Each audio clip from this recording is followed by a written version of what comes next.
All right. Good morning, everybody.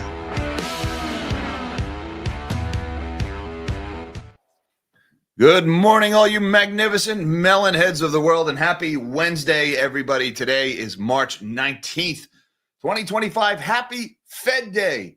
We've got the FOMC is getting together later today. We'll get their rate decision. They are widely expected to be doing nothing today. They're not going to raise rates or lower rates. Nobody's really expecting any rate changes, but we did get an article in the Wall Street Journal this morning. And more importantly, this article was by a guy named Nick Timiraos, which if you've been watching this channel for a while, you've probably heard that name before. Nick Timiraos is like the Fed's mouthpiece at the Wall Street Journal. Some people call him Nicky Leaks. When the Fed wants to get a message out, it is almost always Nick Timiraos who they send that message to, and then he disperses it through the Wall Street Journal. Now, he's out with a report this morning that says the Federal Reserve is considering slowing quantitative tightening. Now, does that mean they'll do it today, that they'll announce a slowing to the pace of QT? I don't know. Or maybe they're just trying to signal it to get the market ready so that maybe they do it in May.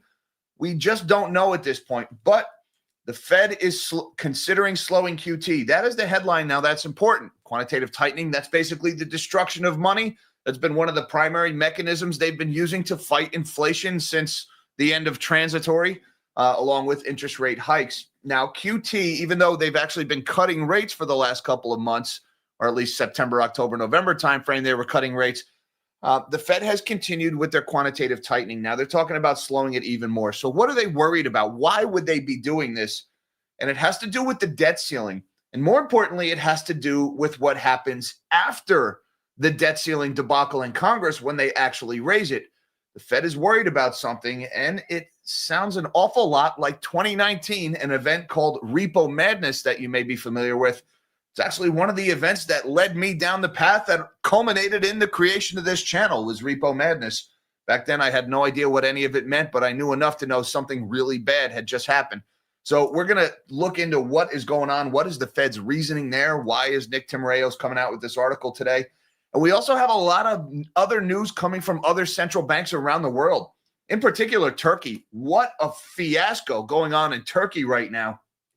In the middle of the night, stocks in Turkey started selling off, and the Turkish Lira plunged 11% in a span of about 20 minutes, causing the Turkish central bank to suddenly dump $8 billion worth of dollars onto the market in order to prop up the lira, which continues to lose value like crazy. I've been talking about the plunging lira for years, and President Erdogan's just insane monetary policy that has caused the lira to continue plunging in value. And it just went into overdrive last night. And it happened because Turkey arrested a presidential contender. The mayor of Istanbul, a guy named Ekrem İmamoğlu, was arrested in the middle of the night last night. Apparently in Turkey, you need to have a college degree to run for president, and the Turkish university revoked his degree yesterday, and then in the middle of the night, they arrested the guy, and, the whole country's economy started freaking out over that. Guys, this is some banana republic crap. I mean, prosecuting your political opponents. Who does that? Am I right? Yikes. Anyway, so that's Turkey. Japan is making news again today. The BOJ left rates unchanged. That was largely expected, and they gave us very few clues about what they're going to do in April. Now, Japan is supposed to be raising rates. Japan was supposed to start raising rates back in the beginning of 2023. They took their sweet time doing it. They raised it ever so slightly in the first half of last year, and the market just freaked out like dogs and cats living together. Mass hysteria, freaked out over what amounted to about 50 basis points worth of interest rate hikes over at the Bank of Japan. That was the panic over the unwind of the yen carry trade on August 5th, that whole big fiasco that happened then. So the BOJ has been very cautious ever since then. And, well, they're doing a whole bunch of nothing here. There was lots of tariff talk and uncertainty about that. Meanwhile, while the Bank of Japan takes their sweet time raising interest rates, inflation in Japan is now 4%. And, you've got your inflation. You've had this crazy monetary policy for decades. What's your hurry, though? Hey, why not call inflation transitory and just keep doing nothing and hope for the best. It worked out so well here in the States. That yen carry trade remains a risk to markets here in the States, guys.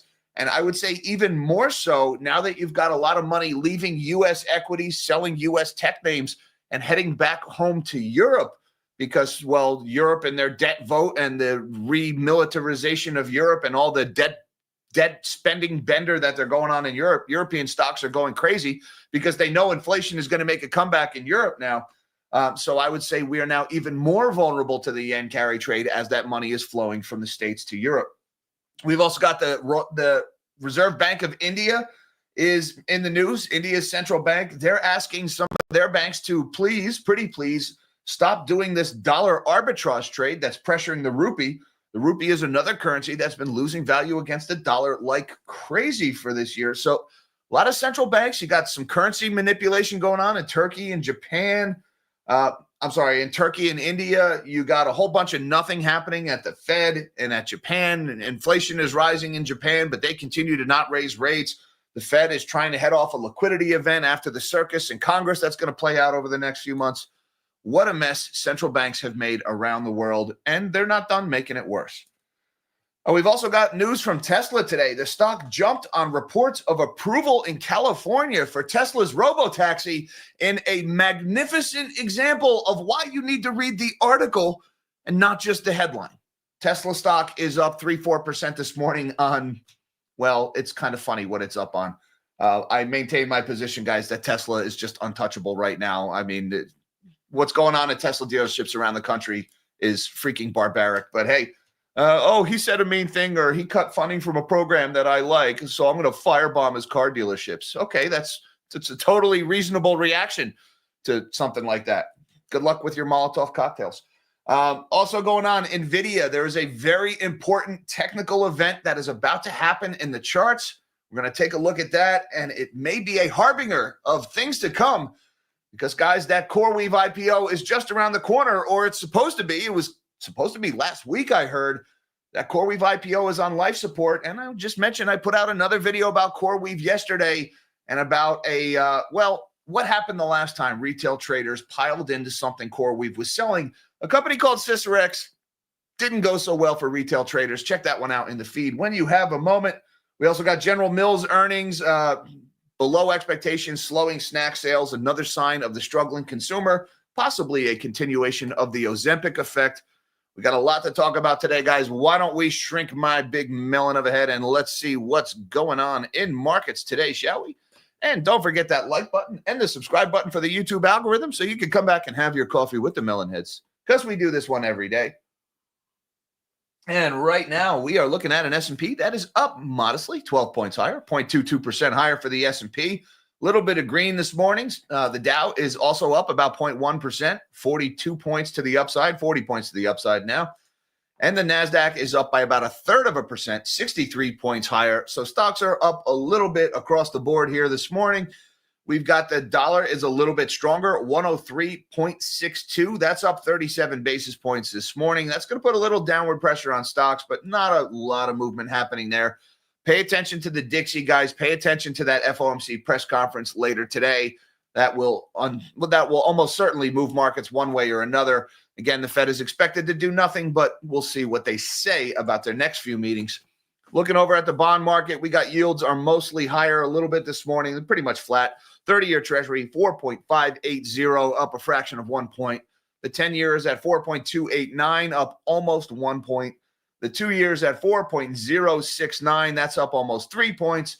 And the 1 month is at 4.304, down a fraction of a point, essentially unchanged. Not a lot happening in bonds this morning. Gold is looking okay here. We were up a couple of bucks. Now we're only up $2 here, but still firmly above that $3,000 threshold. Spot gold, $3,036. That's up by about 2.25 or 0.07% this morning. Silver, meanwhile, not doing as well. We've got spot silvers at $33.82. That's down about 20 cents or 0.6% lower, but I like the shiny. Copper is up about 0.9%. Platinum and palladium are both down 1% and change. And West Texas Intermediate crude is at 66.86. That's up about a dime this morning or 0.15% higher.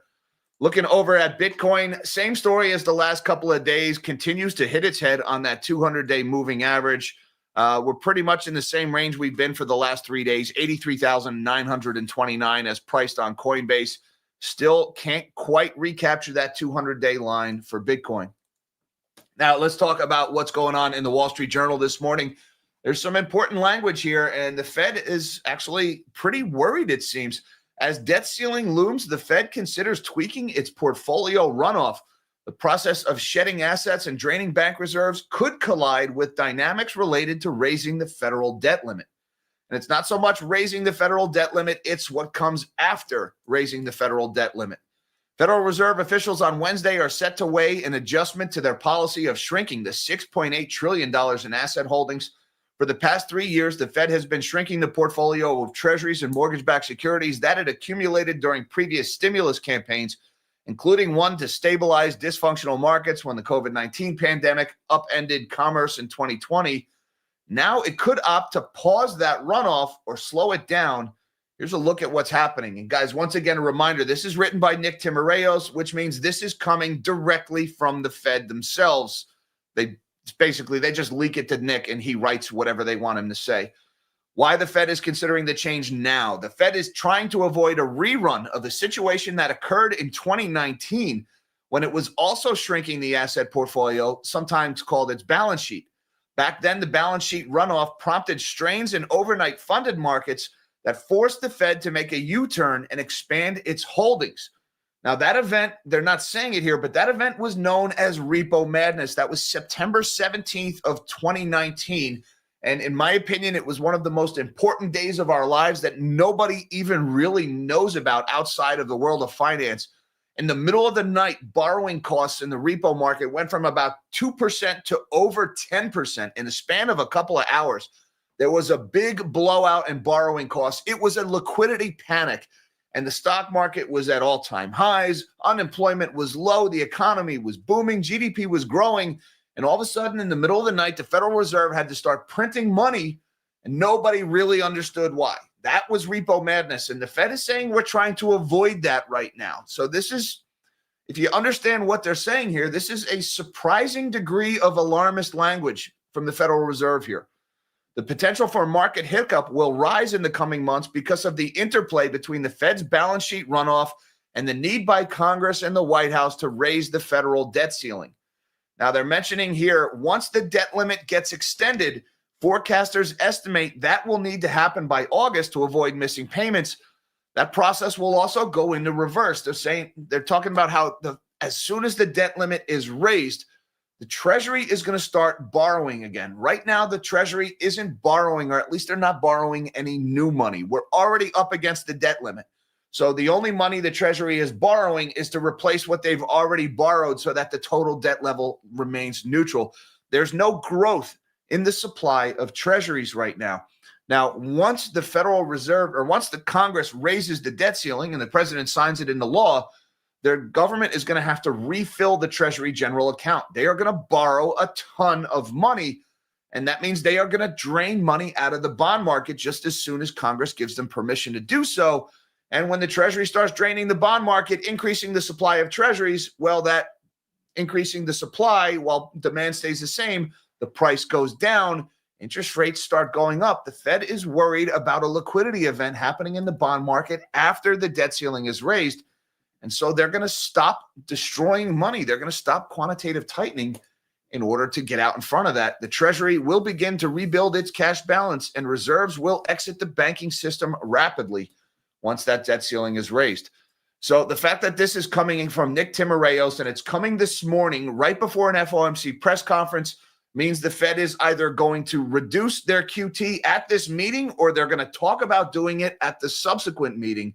That's the important thing about the timing of this article this morning. And just a reminder, guys, this is the CME's Fed Watch tool. This is showing what the Fed is expected to do with interest rates. The current rate is 425 to 450, and right now there's a 90% likelihood that the Fed stays there today. So they're not going to raise at this meeting. They're not going to cut at this meeting. They're also not going to cut at the next meeting, according to interest rate futures. There's an 85% chance they stay there. The market isn't really pricing in a probability of a rate cut until the June meeting right now, where we would be at 400 to 425. That would be a 25 basis point cut.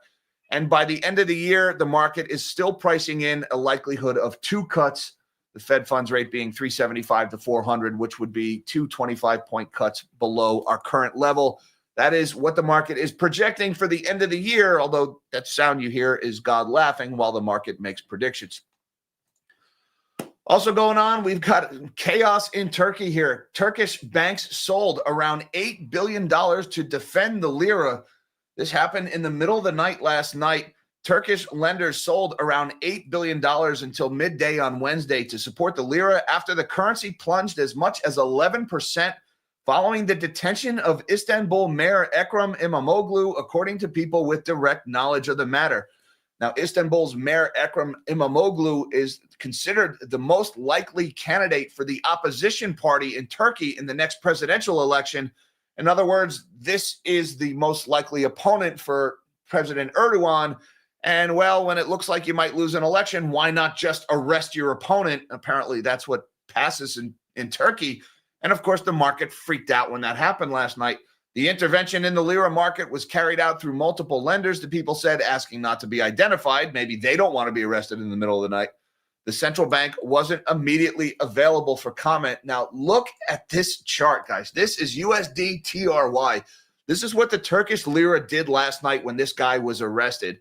Now, you're watching it hum along here. It's about 36.6 lira to the dollar. Then news breaks that they arrest this guy, and in a span of about a half hour, it goes up to almost 41 lira to the dollar. The lira lost 11% of its value in less than an hour. In less than an hour. Imagine your savings being devalued by 10% in an hour. That is what happened to that currency last night. I'm not talking about your stocks going down. I'm talking about the cash in your wallet losing 11% in minutes. And then all of a sudden, the Turkish central bank, they start dumping their dollar reserves to buy up lira, and they bring it right back down. And now we're sitting here at about 38 lira to the dollar. Now, if you want to know what that really looks like, let's zoom this out. These are 5-minute candles we're looking at right now. Look at this when you look at daily candles. Now you can kind of get an idea. All right, the lira has been constantly losing value for years, and then all of a sudden, wham, way up we go, and then they take it right back down with the central bank. So just a total mess, a circus in Turkey here. And guys, if we zoom way out on this chart, I've been talking about the inflation in Turkey since, I don't know, the middle of 2022. And, back then it was like 14 or 15 lira to the dollar. This is when I first made my first video about Erdoganomics. And you can see, well, things have not gone so well for Turkish savers.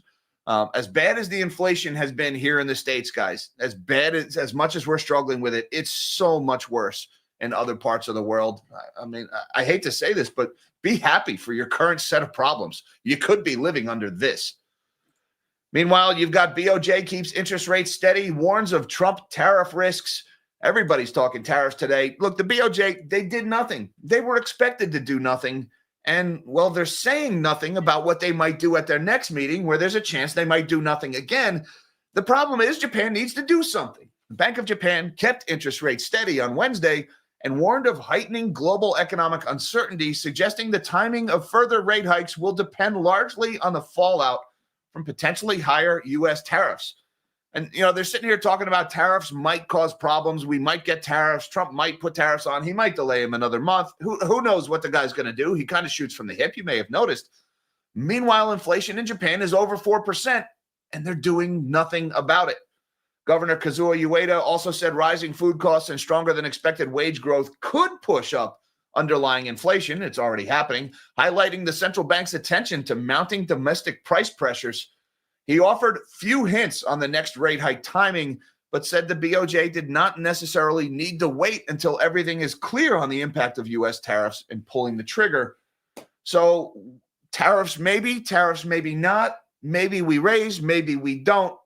They're saying a whole bunch of nothing over in Japan. Now, looking at the chart of USD JPY, we actually have seen the yen weaken a little bit over the last week or so here. Remember, guys, you see this chart moving up. That is the yen weakening against the dollar.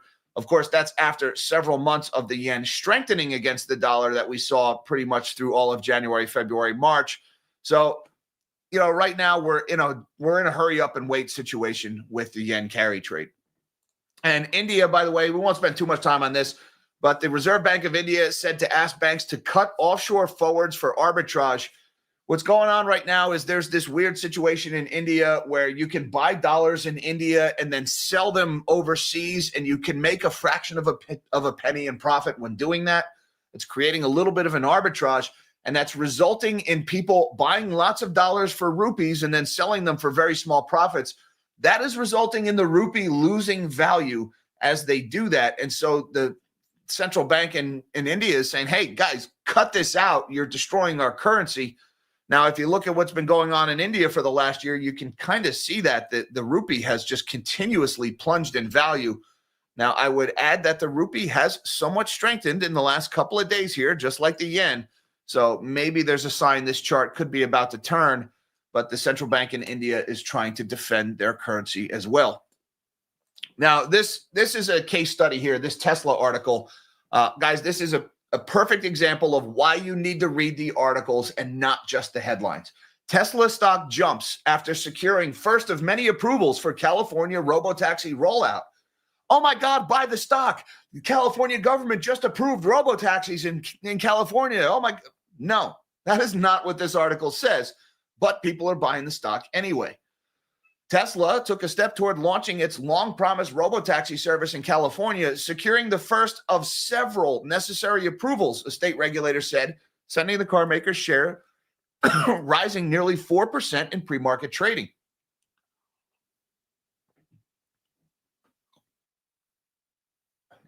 Excuse me, guys. Sorry about that.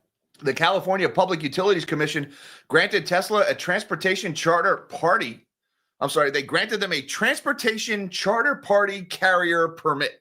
All right, that's what they actually got. A transportation charter party carrier permit, which is typically issued for chauffeur-driven services. This license allows the company to manage a fleet of vehicles and transport employees on scheduled trips. All right, so this is not a robotaxi permit. They basically got a chauffeur permit. That's it. This is not permission to operate a fleet of driverless taxis around the state of California. While the permit is a required step towards offering an autonomous ride-hailing service, a CPUC spokesperson clarified that it does not authorize them to provide rides in self-driving vehicles and does not permit Tesla to offer ride-hailing services to the public. Tesla initially applied for the TCP permit in November of 2024, but has yet to seek additional approvals needed to operate driverless taxis, according to the regulator. To move forward, the company must also obtain permits from both the CPUC and the California Department of Motor Vehicles. Currently, Tesla only holds a DMV permit for testing autonomous vehicles with a safety driver. A DMV spokesperson confirmed that Tesla has not applied for any new permits required for fully autonomous operations. So what did they really get here, guys? They got a chauffeur permit. That's it. They got a permit that basically allows a human driver to transport people. They didn't get a robotaxi permit. They didn't even get a ride-hailing permit. And yet, look at the headline. Tesla jumps after securing first of many approvals for California robotaxi rollout. That is not what happened. But you know what? Pump your Mag 7 names. Tesla stock up 2.7% here this morning. Now, this is a little bit of good news for Tesla. And Tesla could really use good news because they've had a really rough go of it year to date. The stock is still down 44.2%. Guys, always read the articles. Always make sure, is this article really saying what the headline is telling me it says? And keep an eye on this chart, guys. This is my favorite company to talk about, NVIDIA, ticker NVDA. And there is an important event. Can you guys see it in the chart? You see that blue line about to cross below that red line?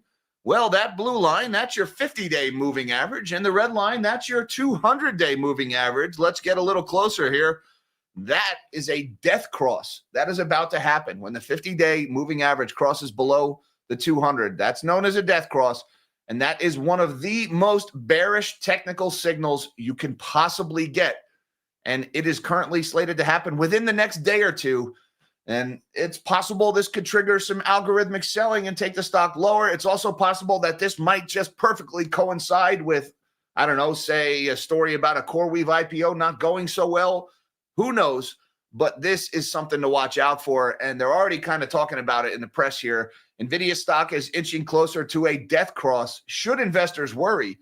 NVIDIA stock has fallen far enough, about 23% from its January 6th record close, and long enough that its 50-day moving average should cross below its 200-day moving average soon, likely Friday at current moving average trajectories. Many chart watchers see that occurrence, known as a death cross, as marking the spot where shorter-term correction turns into a longer-term downtrend.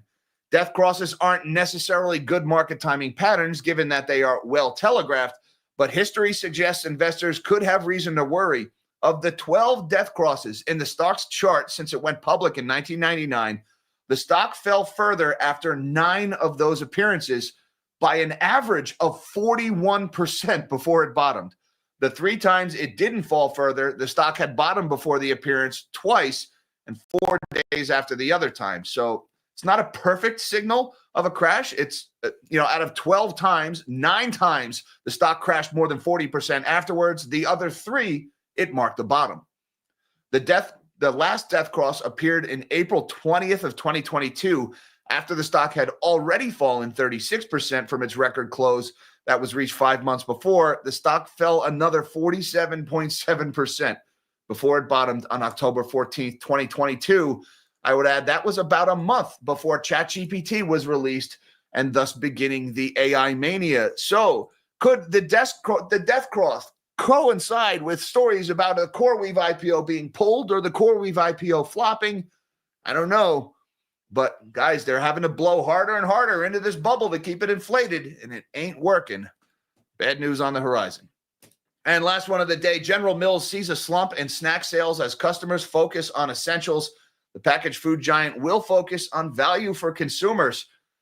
People are cutting back on their snacks, it seems. General Mills was down 5% in pre-market trading Wednesday after the packaged food giant said slow snack sales weighed on fiscal third quarter revenue and lowered guidance for the full year. Sales fell 5% to $4.84 billion. That's below the $4.96 billion the market was expecting. General Mills cut its fiscal 2025 sales outlook to down 2% to down 1.5%, compared with its prior guidance for flat to up 1%. The company's planning to save $600 million by boosting productivity in 2025. That sounds a lot like possibly layoffs, as well as an additional $100 million in fiscal 2026. With more details to come in the coming months. General Mills stock not doing so good, down about 1.33% here, $59.63, off by about 81 cents. Guys, consumers not doing so well. Inflation has pressured the cost of living. They're cutting back at the supermarket anywhere they can. That means slower snack sales for General Mills. And again, these GLP-1 inhibitors or whatever they call them, the Ozempic things, it's also possible that is taking a chunk out of snack food sales. We've seen it hurt soda sales and things like that. I don't know if the chemistry works the same way with bags of chips or not. But either way, fewer snacks are selling at the supermarket. And I just want to say thank you very much to Armando Reyes. Thank you very much, Armando, who says, turn those machines back on. We talking about orange juice futures, Mortimer and Randolph, when he said, turn those machines back on. What was the context of that? Was that the NVIDIA death cross when we were talking about that one? I don't know, guys, but look, how do I phrase this? There's a lot going on in the markets right now. All right, we've got a Fed that's like, will they, won't they? They're doing nothing, but they might slow QT. Slowing down QT is an indicator that the Fed is worried. You've got money leaving U.S. equities heading back to Europe because Europe is getting ready to print money to inflate their economies in order to pay for their defense spending. So that is a draining of money from U.S. equities. You've got problems with the yen carry trade and what the BOJ is doing now. The BOJ is taking their sweet time. Sooner or later, the BOJ is going to have to normalize rates, and that yen carry trade will unwind. That's another risk. You've got this commercial real estate bubble where the whole world has been playing this game of the floor is price discovery, trying to avoid finding out what their buildings are actually worth. That is still going on. You've got all this FHA fraud going on in housing, like I was talking about with Melody Wright and John Comiskey last week in that video about people not paying their bills for years, and yet the government not allowing foreclosures on those houses because FHA is hamstrung. On top of that, you've got this mother of all AI bubbles that's been going on. $18 trillion worth of stock bubble at its peak, created by an industry, artificial intelligence, that after 2.5, 3 years still does not make money. Literally, all of the profits in AI have been at NVIDIA. Everybody else has lost money. And now CoreWeave is trying to IPO. It's not looking good. NVIDIA is about to death cross. Guys, there's a lot of risks in this market right now. So turn those machines back on, Armando. Something tells me they are going to be screaming to turn those machines off at some point. I think we're probably getting pretty close or dangerously close to a situation where those circuit breakers might start getting triggered again. And watch that CoreWeave IPO, guys. That is going to be a huge event. And check out that video I did yesterday about Sycerex. What happened the last time CoreWeave started selling stock to retail traders? You may be shocked to find out it didn't go so well for the retail traders who bought that Sycerex stock. Take a look at that one. Thank you, Armando, for supporting the channel, sir. I appreciate the super chat very much. And thank you, everybody, for having your coffee with the Melonheads this morning. Appreciate that. Thank you very much to my magnanimous Melonheads on Patreon and YouTube. You guys rock. Links down below, should you feel so inclined. Don't forget that like button and that subscribe button on the way out. Hi, Mom. Hi, Dad. Love you guys. Everybody, till next time, live small and dream big.